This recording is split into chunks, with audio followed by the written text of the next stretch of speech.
how did I come to believe in universal salvation? I think it was a gradual process.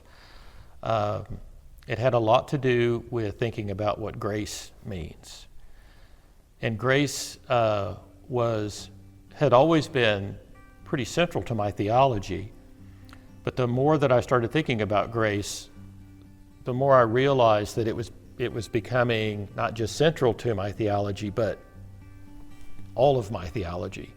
And finally, I just began to see that everything is grace from beginning to end, that salvation itself was an act of grace of God towards us. So it's not something that we earned or accomplished. It's more like something that we become aware of, or that we wake up to. And so I've come to think that salvation is not something that humans achieve with God. It's something that God achieves with humans. And it's almost like a waking up. Like, there's some people that they're hard to wake up.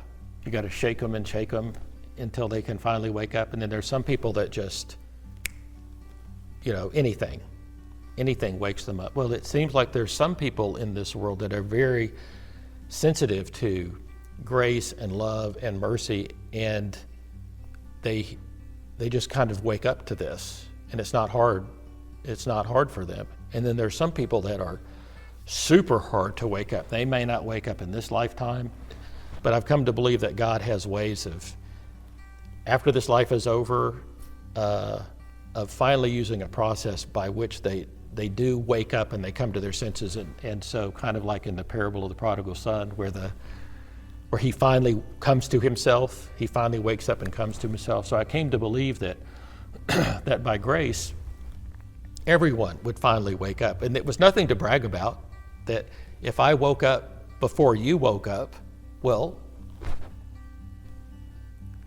who cares? It's not like I'm a better person than you are. And so then I came to see that, well, there's some people in this world that are just not awake to this. And so they're living their lives out of misconceptions or false ideas.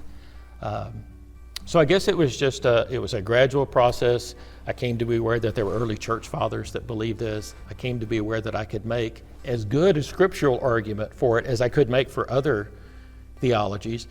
No theology can make such a scriptural argument that you can't point to other scriptures that might seem to go against it. But on the whole, putting the whole thing together, I could make a good scriptural argument for it. And just the overall character of Jesus, I came to see that Jesus was the final and fullest representation of who the character of God is. And so when I looked at his life and how he lived it, how he treated people that were far from God, how he loved his enemies, all the things that he did, it just seemed that the universal salvation theology fit best with the overall character of Jesus.